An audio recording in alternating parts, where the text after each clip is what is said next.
He was looking for a quiet life after war, but all Ethan Cole found on his family farm was unease.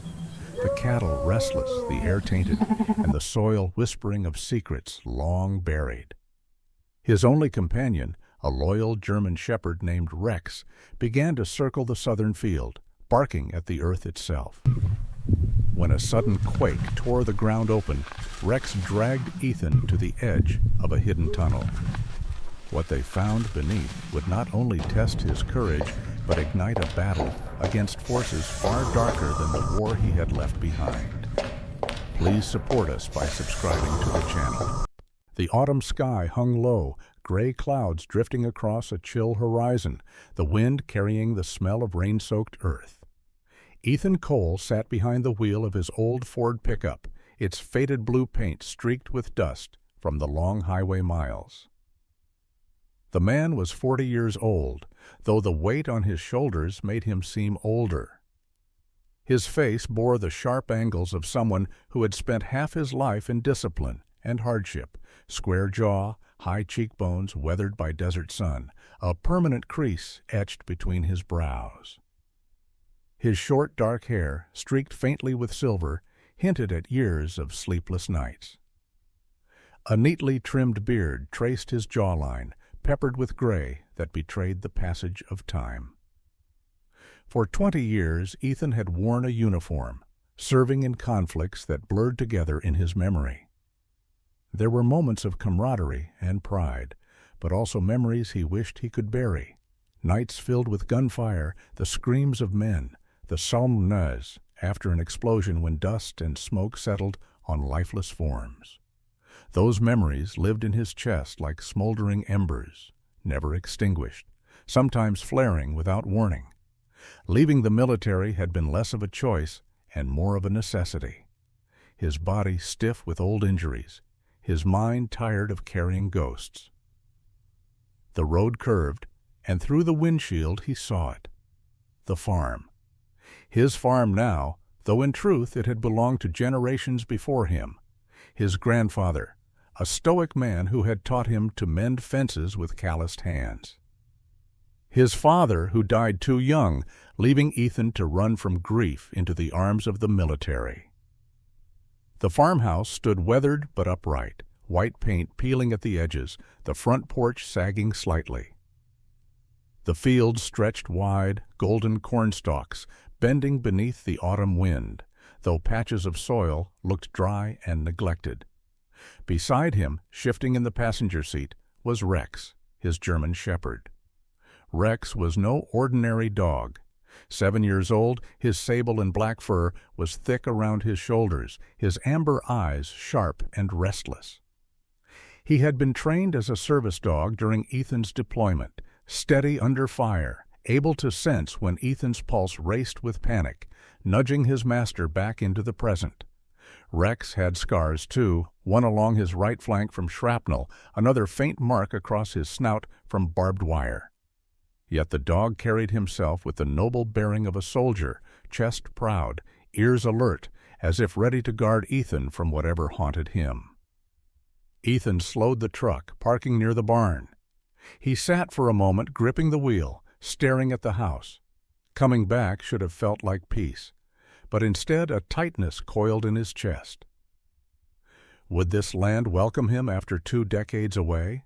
Or would it feel like an empty stage where the actors were long gone? Rex barked softly, breaking his reverie, as if to say, "You're home, get out." The farmhouse door creaked as Ethan stepped inside. The smell of dust greeted him, mingled with faint traces of cedar from old furniture. Wooden floorboards groaned under his boots. He walked room to room, his hand brushing the walls, remembering childhood echoes. His mother humming in the kitchen, his father arguing with a broken radio, his own laughter chasing cousins through the hallway. The memories were ghosts too, but softer than the ones from war. He dropped his duffel bag in the bedroom, pulled open the curtains.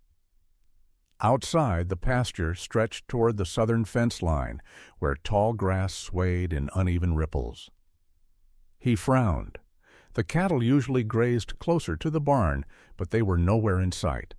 The following days passed in routine. Ethan rose before sunrise, just as he had in the military.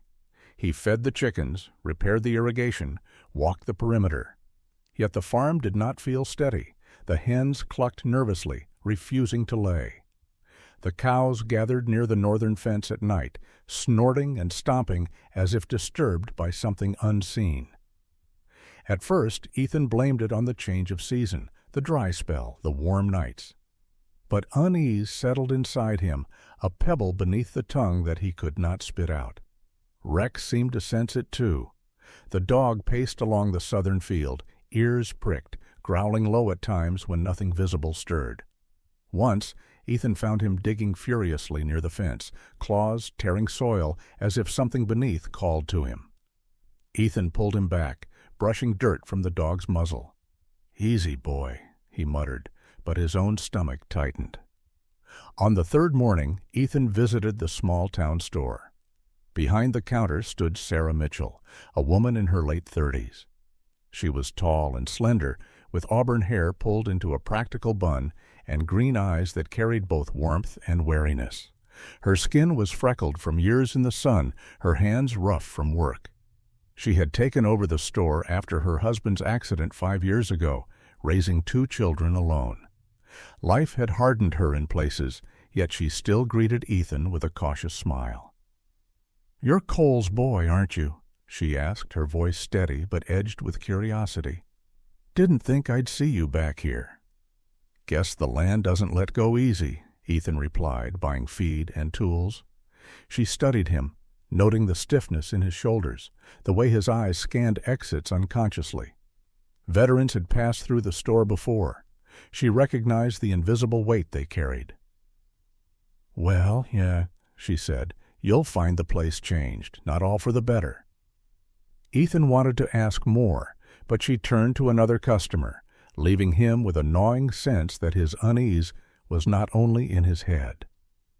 That evening, as the sun dipped and painted the horizon orange, Ethan stood on the porch with Rex at his side.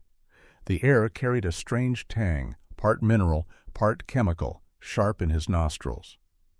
He watched the grass bend in irregular patterns as though something beneath pressed upward. Inside the coop, the hens cackled, restless, refusing to settle. Out in the pasture, the cattle shifted nervously, lowing at shadows. Rex stiffened, ears high, then barked fiercely toward the southern field. Ethan followed his gaze, the unease in his chest blooming into something heavier. The farm was not the sanctuary he had imagined. Something was wrong, and the land itself seemed to be holding its breath. The night was quiet until it wasn't. A stillness had settled over the land, heavy and suffocating, as though the earth itself had paused to take a breath. Ethan Cole, stretched out on the worn mattress in his father's old room, stirred at the first vibration. At first he mistook it for a dream, the faint hum of a distant engine, the rattle of glass in the cupboard. But then the floor shifted beneath him, and the walls groaned like an old ship on a restless sea. He bolted upright, heart hammering against his ribs, his military-trained mind immediately alert. Beside his bed, Rex was already awake. The German shepherd's ears stood high, his hackles bristled, a low growl rolling in his throat.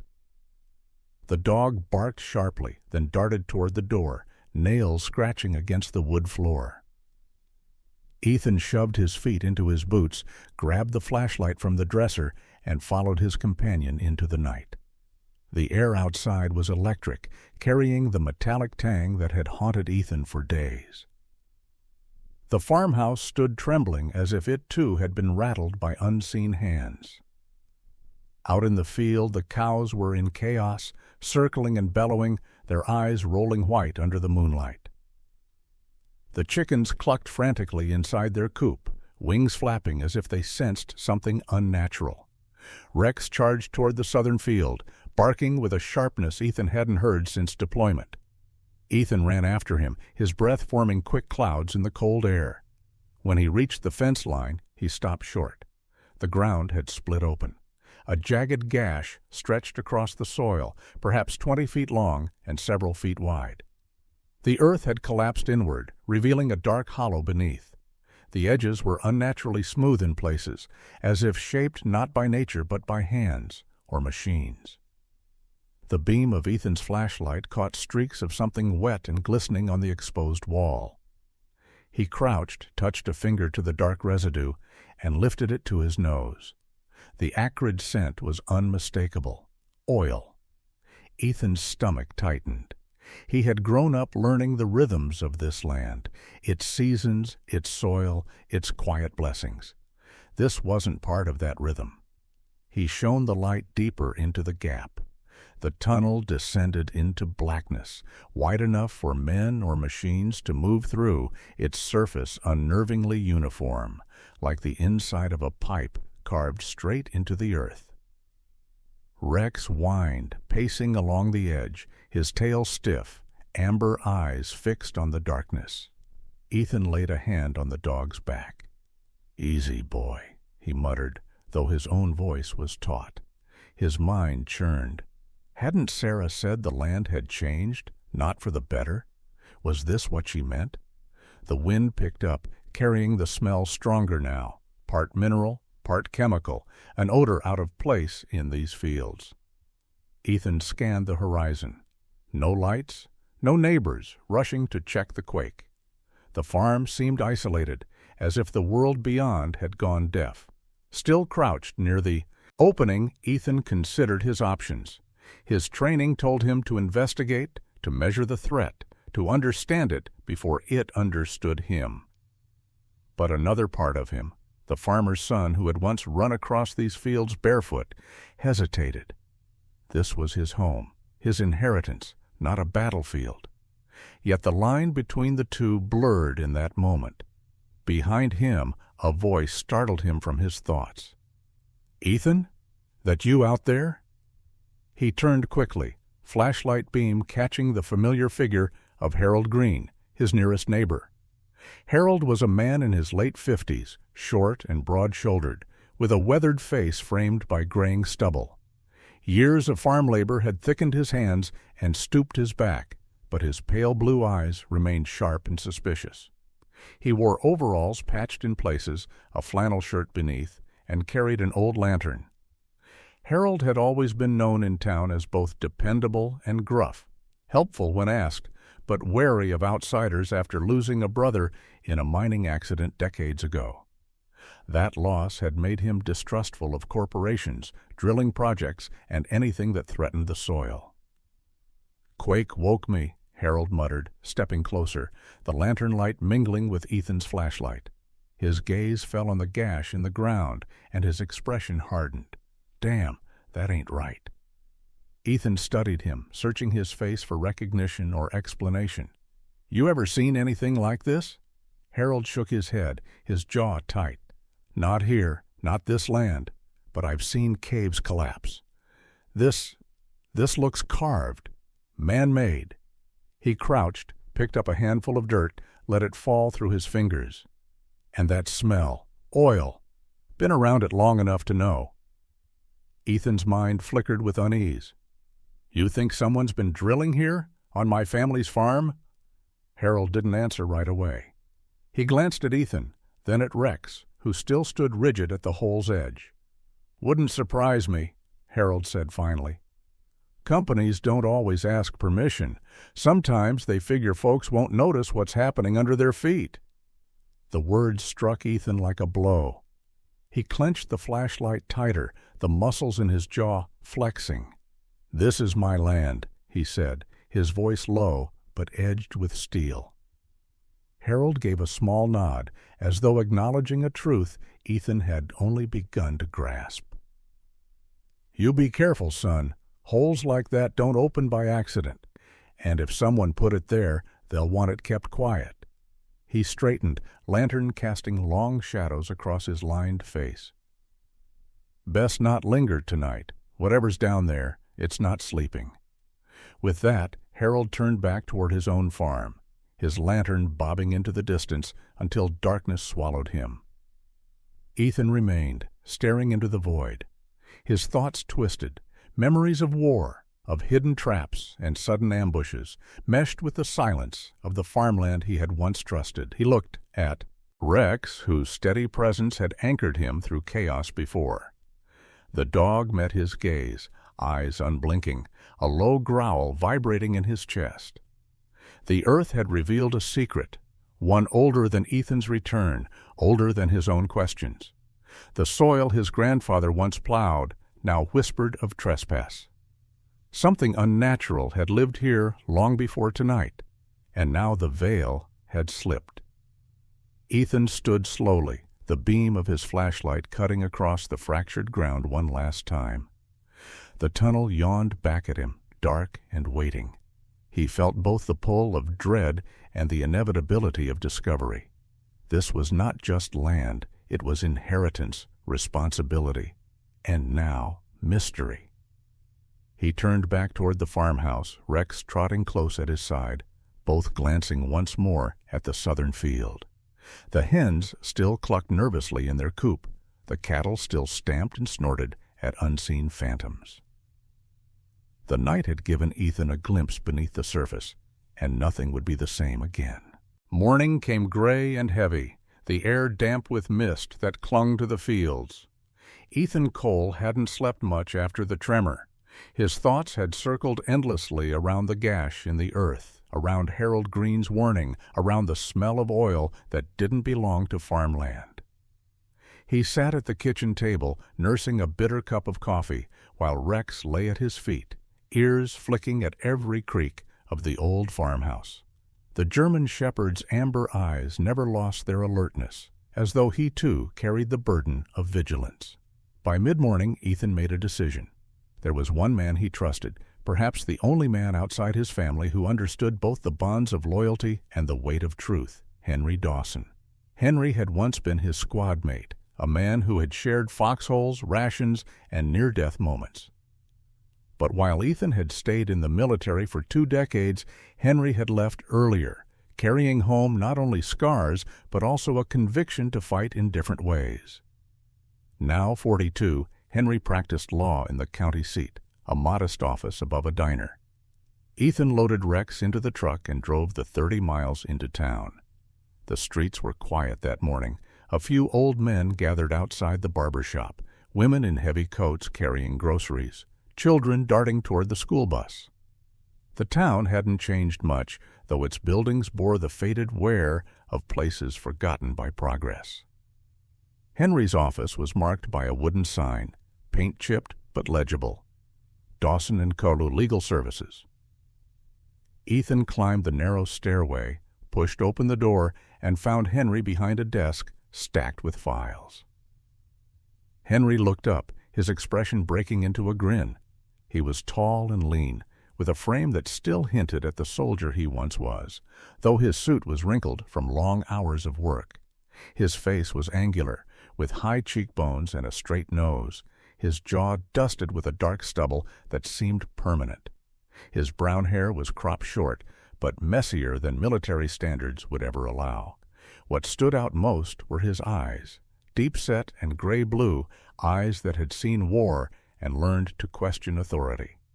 "Well, I'll be damned," Henry said, rising to clasp Ethan's hand. His grip was strong, the warmth genuine. "Cole, you old bastard, you really came back."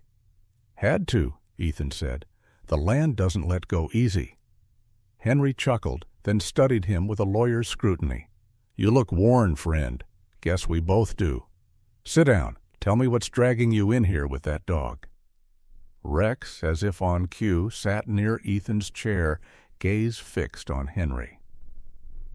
The dog had known him once, years ago, and recognition flickered in the animal's posture, though time had blurred it.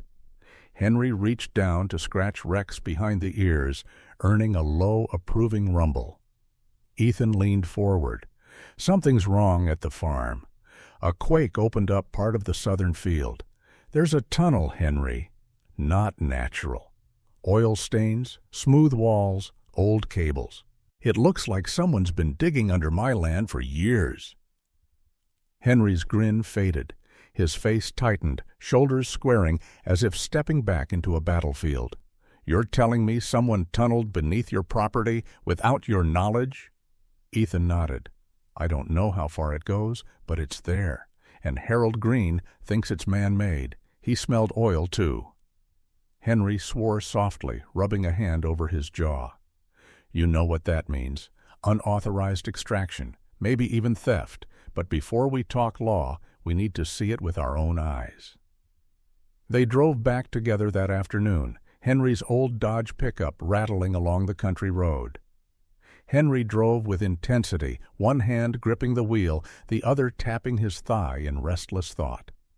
He had always been restless, even in service, quick to challenge officers when orders didn't make sense, once nearly court-martialed for refusing to abandon a wounded local interpreter. That defiance had earned him both reprimand and Ethan's respect. When they arrived at the farm, clouds had thickened overhead, muting the light. Ethan led Henry to the southern field. The split in the earth yawned dark and ominous, the air around it still carrying that unnatural tang. Henry crouched, his gray-blue eyes narrowing as he traced a finger along the smooth edge. He whistled low. "This isn't erosion," Henry said. "This is cut. Machines did this." Ethan handed him a flashlight. The two men, with Rex padding close, descended carefully into the opening. Dirt crumbled under their boots, but once inside, the walls became smooth, unnervingly uniform.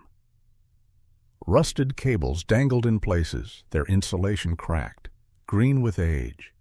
Pools of dark liquid gleamed at their feet, the smell sharp and chemical. Henry swung the light across the walls. "See that? Tool marks. This was bored, reinforced in sections. Hell, they ran power down here once." Ethan felt a chill run along his spine. But for what? There's no record of drilling, no rigs, no leases. Henry didn't answer at first. He crouched beside a pool of oil, dipped a twig into it, lifted it to the light. It's not recent, but it's not ancient either. Maybe decades. Someone used this, then abandoned it. And they didn't want anyone to know. Rex sniffed along the wall, nose pressed close to faint grooves. Suddenly he barked, pawing at a section where the dirt looked disturbed, as if something had been dragged recently. Henry frowned. "Your dog's telling us this isn't as abandoned as it looks." Ethan's gut tightened. He stared deeper into the tunnel, the darkness pressing back against the beam of his light. Every instinct from war screamed caution. Ambushes could hide in silence, traps buried in shadow. Yet another voice inside him whispered of betrayal. This was his family's soil, violated under his very feet. Henry stood, brushing dirt from his hands. "Cole, listen, we can't just ignore this. If a company or someone else has been pulling oil or whatever from beneath your land, that's theft, trespass. But more than that, it's danger. These tunnels collapse, pollute, ruin water tables. We need to dig deeper, but carefully." Ethan nodded, jaw clenched. "Then we'll dig. But I'm not letting this stay buried." The two men climbed out of the chasm as daylight waned. The cattle bawled in the distance, restless again, as though echoing the unease in Ethan's chest. Rex stayed close, eyes locked on the southern horizon, hackles raised. Ethan wiped the dirt from his hands, looking at Henry. "Someone's been under my land, Henry, and they didn't want me to find it. That's reason enough to keep going." The next morning dawned pale and cold, the horizon veiled in a gauze of mist. Ethan Cole stood on the porch with a mug of coffee, watching Rex prowl the edge of the southern field. The dog was uneasy again, nose to the ground, tail stiff. Ethan felt the weight of what they had seen the day before. The tunnel was not an accident of nature. It was the scar of an old violation, and he needed answers. Henry Dawson had slept on the couch, his tall frame stretched awkwardly, his jacket used as a blanket.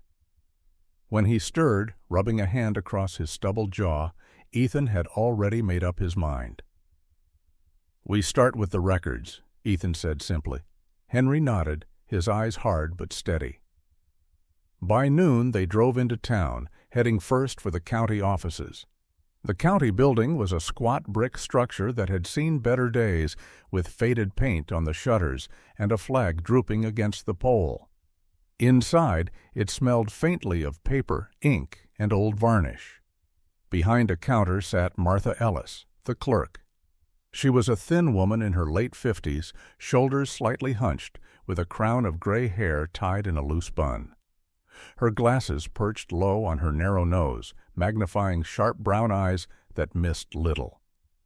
Martha had worked in the office for decades, known for her no-nonsense manner and her memory of every deed filed since the Reagan years.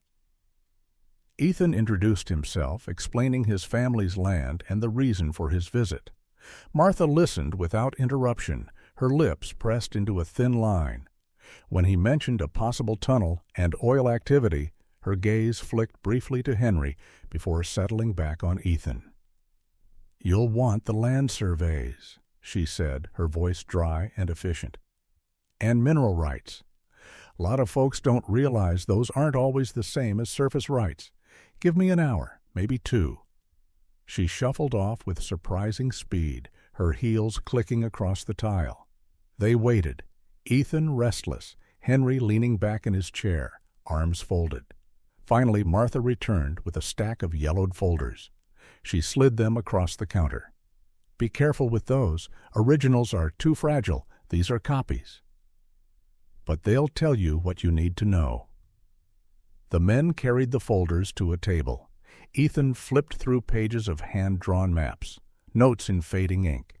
His father's name appeared, then his grandfather's, the lines of ownership stretching back nearly a century. At first, everything seemed straightforward, but then Henry tapped a finger to one entry, his brow furrowed. "Here," he said, 1964, mineral rights leased, but not to your grandfather. Signed over under a different name." Ethan's pulse quickened. "But he never said. He would never." Henry shook his head. "Look closer. The signature doesn't match. And the company name, Tri-State Midland Extraction. Ever heard of them?" Ethan hadn't, but the name lingered with a strange familiarity, as though a ghost from the tunnel had whispered. They decided to dig deeper and drove across town to the County Historical Society. The building was housed in an old library, its stone facade weathered but dignified. Inside, the air smelled of dust and ink, the hush of forgotten decades. At the front desk sat Arthur Langford, the Society's caretaker. He was a retired schoolteacher in his 70s, nearly skeletal, with a narrow face framed by wisps of white hair. His skin was parchment thin, stretched over high cheekbones, and his eyes were watery but bright with curiosity. He wore a cardigan too thick for the mild weather, buttoned crooked, and walked with a cane that clicked on the polished floor. Arthur greeted them with the patience of someone who had all the time in the world. "Looking for something particular, gentlemen?" His voice trembled slightly, but carried warmth. Henry explained their search. Oil rights, companies that might have operated in the area during the 1960s. Arthur's brow furrowed, and he led them to a back room lined with file cabinets. He gestured vaguely. "If it's old, it'll be here. Start with the clippings. I'll fetch the photographs." Hours passed as Ethan and Henry combed through files. They found newspaper articles about small drilling projects, local protests that fizzled, rumors of contamination quickly silenced. The names of the companies shifted like shadows. Tri-State Midland Extraction, Kendrick's Resources, Midland Energy Cooperative.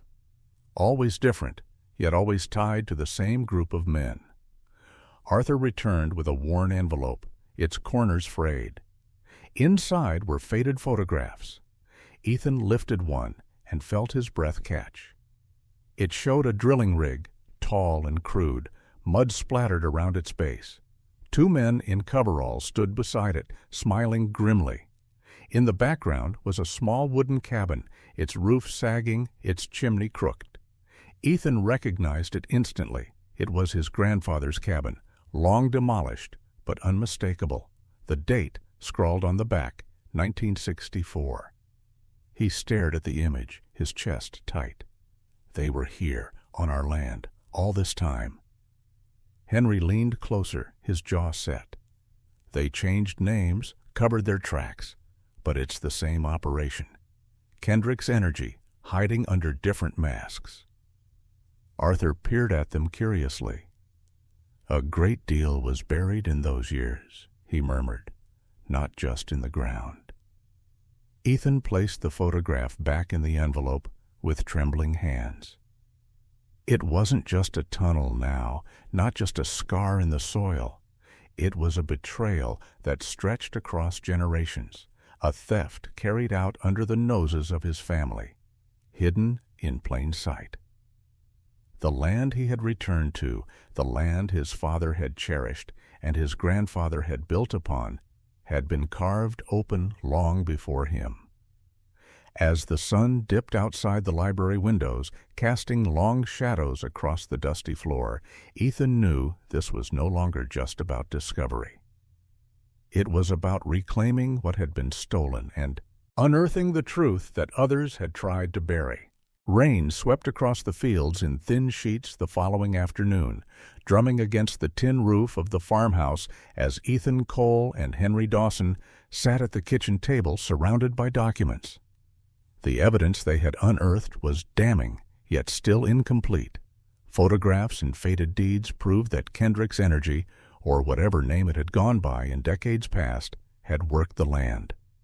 But proof of current activity was what they needed to force accountability. Henry tapped a finger on the table, restless. We can't just wave old photos in court, Ethan. We need physical evidence, samples, data, something undeniable. Ethan leaned back, the chair creaking under his weight. And how do we get that? I'm no scientist. That was when Henry suggested Kayla Price. Kayla was a 35-year-old environmental scientist who had made a reputation for herself by investigating small-town water contamination cases. She was known to be relentless, sometimes abrasive, but her persistence had toppled more than one corporation's wall of silence.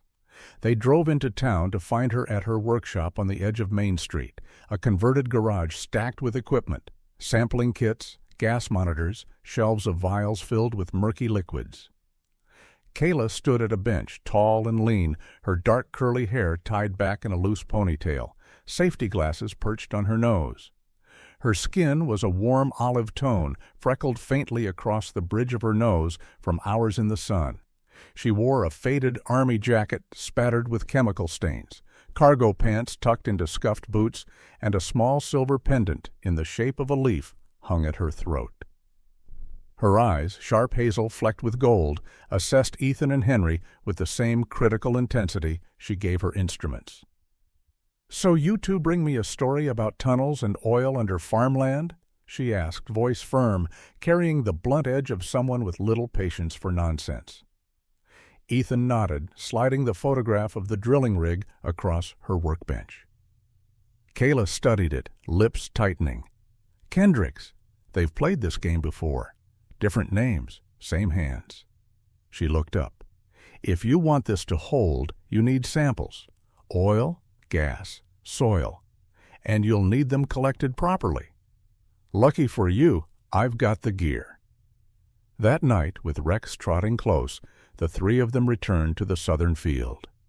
Clouds veiled the moon, the land shrouded in eerie twilight. The fissure yawned dark and wet, the smell of oil sharper after the rain. Kayla strapped a respirator over her face, adjusted her gloves, and handed Ethan and Henry smaller masks. "Don't breathe too deep down there," she warned. "If gas is leaking, it'll choke you before you notice." The descent was tense. Their flashlights carved pale arcs across the smooth walls, shadows stretching unnaturally long. Rex padded ahead, ears high, his low growl reverberating against the stone. Kayla crouched often, filling vials with a slick black oil that pooled along the floor, scraping soil into containers, even capturing air samples in glass tubes that hissed faintly as they sealed.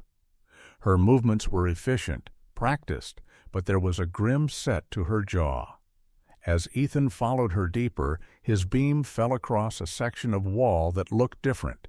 He knelt, brushing away loose dirt. The surface bore scorch marks, blackened and pitted. The outline of circular impressions marked where charges had once been planted. His gut clenched. "Henry?" he called softly. "This wall. Someone set explosives here." Henry crouched beside him, gray-blue eyes narrowing. "They blew part of it already, probably to cover their tracks." Kayla leaned closer, her hazel eyes catching the reflection of his flashlight. "If they were willing to use explosives, then this isn't just negligence. This is deliberate sabotage." She photographed the marks carefully, her camera clicking in the silence. They pressed farther into the tunnel until Rex suddenly barked, claws scraping against stone. Ahead, part of the passage had collapsed entirely, forming a jagged wall of rock and mud. The debris was fresh, edges sharp, dirt loose, as though it hadn't been there long. Ethan felt a chill that had nothing to do with the damp air. "We're not alone in this," Henry murmured. "Someone knows we're sniffing around." They climbed out after midnight, weighed down with samples and photographs. Kayla packed everything into her satchel, her expression grim. "We've got what we need to prove contamination. But if they're still active, they'll try to shut us down." Ethan looked across the fields, shadows shifting with the wind. He thought of his grandfather's cabin, of his father's hands sowing seed, of the promise of peace he had hoped for. Instead, he had inherited betrayal. Rex pressed close to his leg, the dog's body warm and solid, a reminder that he was not alone. The following night the storm returned. Ethan lay awake in his bed, the farmhouse creaking under gusts of wind. Rex growled low from his place by the door. Then it came, a thunderous boom that shook the windows, a roar from the direction of the southern field. Ethan bolted upright, pulling on boots, grabbing his flashlight. Rex was already racing ahead, barking furiously. When he reached the edge of the field, his stomach dropped. The ground where they had explored was collapsing in on itself, a plume of dust and smoke rising into the storm. The tunnel had been blown apart, the walls shattered, the earth itself convulsing. Chunks of soil tumbled as the fissure widened. Ethan slipped in the mud, almost dragged down into the pit. But Rex lunged, teeth gripping his sleeve, hauling him back from the edge. Ethan fell onto his back, chest heaving, rain lashing against his face. He clutched Rex's fur, breathless. The dog stood over him, snarling into the storm as if defying unseen enemies, when the ground, finally stilled, the chasm was a ruin. The section they had investigated was gone, reduced to rubble and smoke. Whoever had hidden their crimes beneath Ethan's land was not only guilty of theft, they were desperate enough to destroy evidence, and ruthless enough to kill anyone who stood in their way. The explosion that tore through the southern field left Ethan Cole shaken but unbroken. The collapsed tunnel still smoldered in his mind the next morning, a wound on the land, and a warning of how far their enemies would go to bury the truth. Henry Dawson sat at the farmhouse table, his suit jacket thrown over a chair, tie loosened, scribbling notes furiously on a legal pad. Across from him, Kayla Price sorted samples and photographs, labeling each vial and memory card with the precision of someone who knew every detail might matter in the days ahead. Rex lay by the door, his broad chest rising and falling slowly, ears twitching each time the wind rattled the windows. "We don't have the luxury of time," Henry muttered, flipping a page. His sharp gray-blue eyes reflected the same stubborn fire Ethan remembered from the battlefield. They tried to bury the evidence, literally. The only way to fight this is to bring it out in the open. Public exposure, Kayla agreed. She removed her safety glasses, rubbing tired eyes. These photos, the oil stains, the scorched walls from explosives, the chemical readings, they're not just proof, they're ammunition. If the press gets hold of them, the company can't keep this hidden. That afternoon, they drove into the county seat. Henry had called ahead to an old contact, James Whitfield, a journalist in his late 40s. Whitfield had once been a rising star for a regional paper, known for unflinching stories about corruption. He was a broad man with sandy blonde hair that had receded to a widow's peak, lines etched deep around his mouth and eyes from years of chasing stories and losing sleep. His jaw was square, his cheeks rough with stubble, and he wore a faded brown trench coat that smelled faintly of ink and cigarettes. Years earlier, his reputation had been tarnished after publishing a story that embarrassed a powerful senator. Advertisers withdrew, and Whitfield had been pushed into freelance work. The scandal made him bitter but also fearless. He no longer had anything to lose. In a cluttered diner booth, Ethan spread the photographs across the Formica table.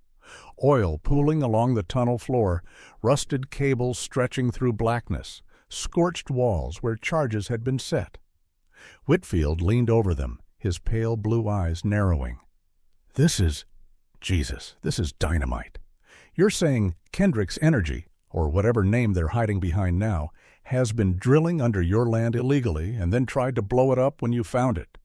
Yes, Ethan said flatly. His voice was low, but it carried the gravity of a soldier making a sworn report. This land belonged to my grandfather, my father, and now me. They poisoned it, robbed it, then tried to bury their crimes. I won't let them. Whitfield looked at him, then at Rex curled under the table, the dog's amber eyes unblinking, his presence steady as a rock. I'll run it, Whitfield said. Finally. Front page of every outlet I can reach. But be ready.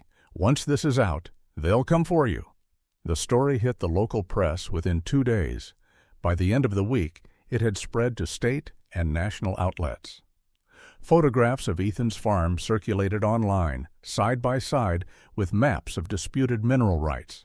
Kayla's scientific analysis, oil contamination, traces of volatile gas, was quoted in headlines. Footage Henry had shot of the collapsed tunnel played on nightly news, accompanied by images of Rex growling at the chasm's edge, the dog's stance becoming an unplanned symbol of loyalty and resistance. Public outrage ignited quickly. Farmers from surrounding counties spoke up about strange smells in their wells. Residents recalled cattle sickened years earlier, dismissed at the time as coincidence. A groundswell of anger rose, people marching outside Kendrick's local office, demanding accountability. The county government, cornered by the pressure, announced a formal investigation. Ethan and Henry were summoned to testify before the council. The chamber was packed, every seat filled, townsfolk standing along the walls, murmuring in restless anticipation. When Ethan stepped forward, he felt the weight of every eye upon him. He wore a clean shirt and his father's old jacket, its fabric worn thin at the elbows, a quiet reminder of the generations he carried with him. Rex padded at his side, leash loose but posture alert, amber eyes scanning the room. Ethan took the oath and faced the panel. His voice trembled at first, but steadied as he spoke. He told them of the land, how his grandfather had tilled it, how his father had passed it down, how he had returned from war hoping to find peace there. He described the explosion, the smell of chemicals in the soil, the photographs Kayla had taken. Each word carried the weight of memory and betrayal. This land is more than property, Ethan said, his jaw set, his eyes burning with conviction. It is blood, it is bone, it is history. And they treated it like a resource to be stolen and discarded. They didn't just take oil. They tried to take our future. The room was silent except for the faint clicking of cameras. Then, from the gallery, someone began to clap. Others followed, until the chamber echoed with applause, the sound swelling into a roar of support. Henry, standing behind Ethan, allowed himself the faintest of smiles. Kayla, seated near the front, met Ethan's gaze with steady approval. Whitfield scribbled furiously in his notebook, already shaping tomorrow's story. But Ethan's eyes drifted downward to Rex sitting tall beside him. The dog looked ahead, ears pricked, the embodiment of faith and steadfastness. In that moment, Ethan knew, no matter how fierce the storm to come, he would not face it alone. Winter gave way to spring and spring to summer. But for Ethan Cole, the seasons blurred into a long stretch of tension and waiting. The county's investigation, sparked by James Whitfield's articles and the fury of the townsfolk, soon escalated to the state level. Evidence gathered by Kayla Price was tested and retested, authenticated by independent labs. Depositions piled up. The wheels of justice turned slow, but they turned, and Ethan, guided by Henry Dawson's relentless determination, endured the grind.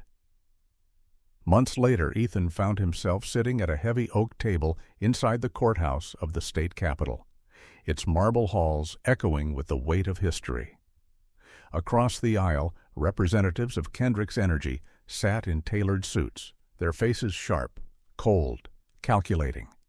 Among them was Richard Hollingsworth, a man in his early 60s who had become the public face of the corporation. Tall and gaunt, with silver hair combed immaculately and steel-gray eyes that revealed nothing, Hollingsworth carried himself like someone used to power bending to his will. His clean-shaven jaw and pressed suit radiated authority, but there was a smugness in his thin smile that made Ethan's fists tighten. Rumors whispered that Hollingsworth had built his empire on intimidation and cover-ups, and seeing him in person, Ethan believed every word. The trial stretched for weeks.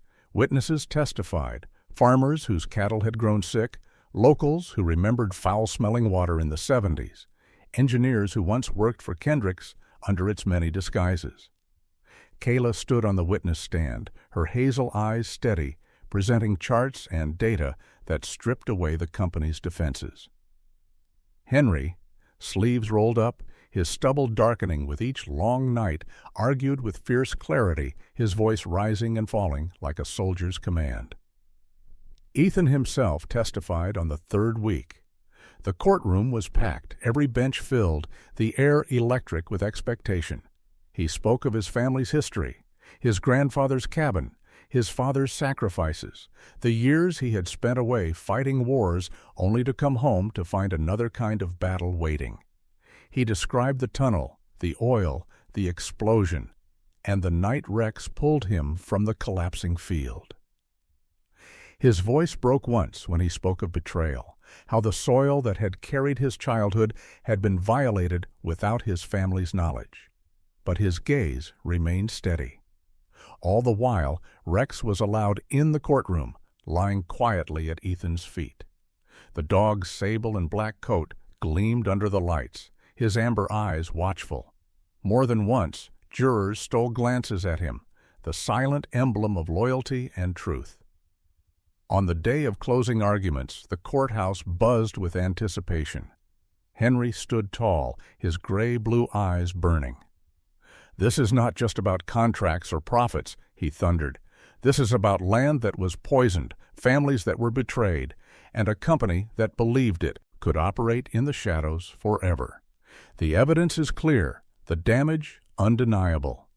Kendrick's Energy buried their crimes beneath our feet. But truth has a way of surfacing, just as the earth itself revealed their tunnels." The jury deliberated for 2 days. When they returned, the verdict was read in a silence so taut it felt like the air might shatter. Guilty. Kendrick's Energy was found liable for illegal extraction, environmental damage, and deliberate destruction of evidence.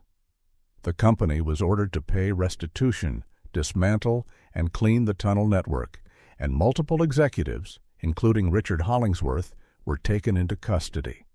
The news spread like wildfire. Crowds cheered outside the courthouse, their voices echoing across the steps. Whitfield captured every moment, his articles turning Ethan's fight into a symbol of rural America standing up against corporate greed. Sarah Mitchell, the shopkeeper who had first hinted that the land had changed, clasped Ethan's hand one afternoon in town, her green eyes shining. "You didn't just fight for yourself," she said softly. "You fought for all of us."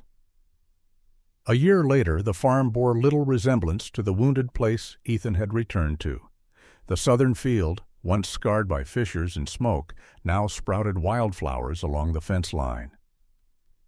Bees hummed lazily between blossoms, their return a sign that the soil was healing. Corn grew tall and thick, cattle grazed calmly once more, and the air carried the clean scent of grass and earth instead of chemicals. Ethan walked the fields in the early morning light, the sun rising gold over the horizon. His boots pressed into soil that felt steady again, alive. Rex padded beside him, older now, but still proud, tail swaying with every step. Ethan reached down to scratch the dog's head, his heart swelling with a quiet peace he hadn't felt in decades. He paused at the ridge where his grandfather once stood to watch storms roll in. The memory of that old cabin flickered in his mind, the photograph of the rig looming behind it, and the verdict that had finally given his family justice. He breathed deep, the cool air filling his lungs. He understood now. He had not only reclaimed his land, he had returned its soul, its dignity, its promise. For Ethan Cole, a soldier turned farmer once more, the dawn of justice was not marked by banners or parades, but by the simple, steady sound of wind in the grass, the loyalty of a dog at his side, and the knowledge that some battles, though long and bitter, were worth every scar. In the end, Ethan's fight was not only about oil, land, or justice, it was about faith. Just as the earth can heal when the truth is brought to light, so too can our hearts heal when we trust in something greater than ourselves. Some call it resilience, others call it hope, but many of us know it as the quiet miracle of God's hand guiding us through the darkest nights toward the dawn. And isn't that true in our everyday lives? We face betrayals, struggles, and disappointments, yet still the sun rises, still love and loyalty, like Ethan and Rex, carry us forward. Sometimes the greatest miracles are not thunderous signs, but the simple return of flowers to a broken field, or the comfort of a loyal companion at our side. If this story touched your heart, please share it with someone who needs hope. Leave your thoughts in the comments, and don't forget to subscribe to our channel for more soul-stirring tales. May God bless you, keep you, and guide you today and always.